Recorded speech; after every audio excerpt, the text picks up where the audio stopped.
बिस्मिल्लाहिर्रहमानिर्रहीम सल्लल्लाहु ताला अला मुहम्मद व अला आलिहि व सहबिहि व बारिक वसल्लम।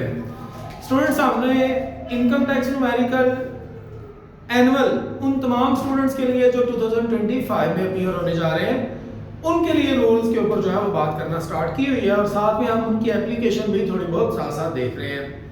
आजकल जनाब हम जो न्यूमेरिकल का टॉपिक देख रहे हैं रूल्स के पॉइंट ऑफ व्यू से, वो है इनकम फ्रॉम सैलरी।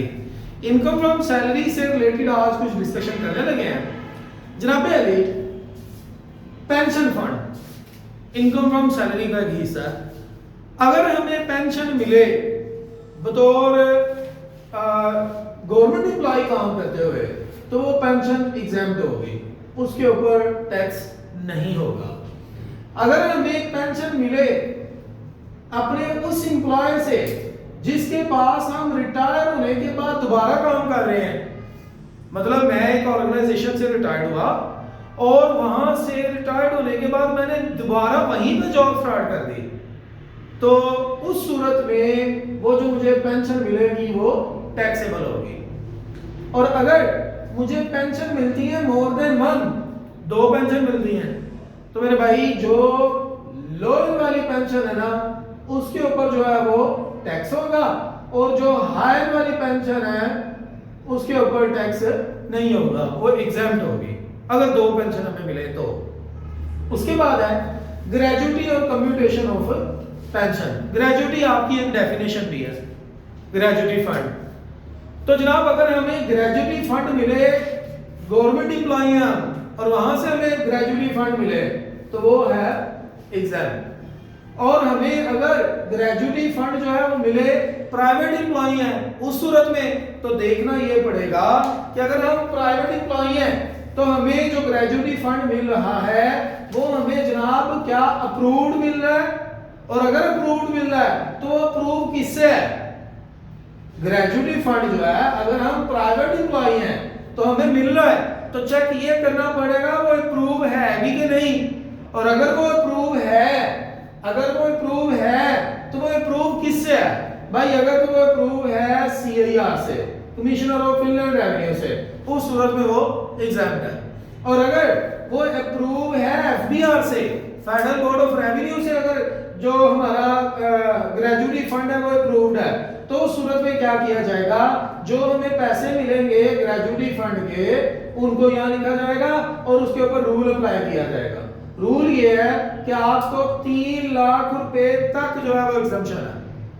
आपको जितना भी ग्रेजुटी फंड मिल रहा है अगर वो अप्रूव्ड है एफबीआर से तो हम उसकी अमाउंट लिखेंगे और उसमें से 3 लाख रुपया जो है वो माइनस करेंगे। माइनस करके जो बैलेंस होगा वो हमारे लिए टैक्सेबल होगा। फिर उसके बाद अगर पेंशन फंड अप्रूव्ड नहीं है, क्योंकि ऊपर हमने बात की अगर अप्रूव है तो किससे अप्रूव है? सीआईआर से क्या एफबीआर से? सीआईआर से अप्रूव होने की सूरत में एग्जैम्प्ट है, एफबीआर से अप्रूव्ड होने की सूरत में 3 लाख रुपया आप उसमें से माइनस करके बाकी पे टैक्स लगाएंगे। ये 3 लाख आपको याद रखना पड़ेगा, सवाल में वो ये नहीं बताएगा। सवाल में तो सिर्फ ये बताएगा gratuity fund approved by FBR 4 lakh, 4 lakh हम लिख के उसमें से 3 लाख माइनस करेंगे खुद याद रख के और 1 लाख के ऊपर हम टैक्स लगाएंगे। उसके बाद अगर वो अप्रूव्ड नहीं है तो भाई उस सूरत में जितना भी ग्रेजुटी फंड होगा उसकी अमाउंट लिखेंगे और उसमें से या हम माइनस करेंगे 75,000 यहाँ से, या हम माइनस करेंगे 50% इसी का। ठीक है जी, यहाँ पर जो भी अमाउंट लिखी होगी उसका 50% ले लें और साथ में 75,000। फिर आप दोनों को कंपेयर करें कि कम कौन सी है, जो कम होगा वो यहाँ से माइनस हो जाएगा। एग्जाम्पल फर्ज करें उसने हमें जो अप्रूव ग्रेजुटी फंड दिया जो अप्रूव्ड नहीं है वो उसने दिया जनाब हमें 80,000 रुपया। ले जी हमने लिख लिया अमाउंट ऑफ ग्रेजुटी फंड 80,000। अब हमारे पास रूल क्या है? या आप क्या माइनस कर लें 75,000 या इस 80,000 का कितने परसेंट? 50%। तो 80,000 का 50% कितना बनता है? 40,000। तो अब हमारे पास दो अमाउंट्स आ चुकी हैं, एक है 40,000 और एक है 75,000। इन दोनों में से माइनस कौन सी करनी है? Whichever is less. तो लेस कौन सी है? 40,000। ये आप माइनस कर लेंगे तो 40 के ऊपर इसका मतलब टैक्स लगेगा। और अगर फर्ज करें ये अमाउंट बढ़ी होती तो फिर हमने माइनस क्या करना था, फिर हमने 75,000 माइनस करना था।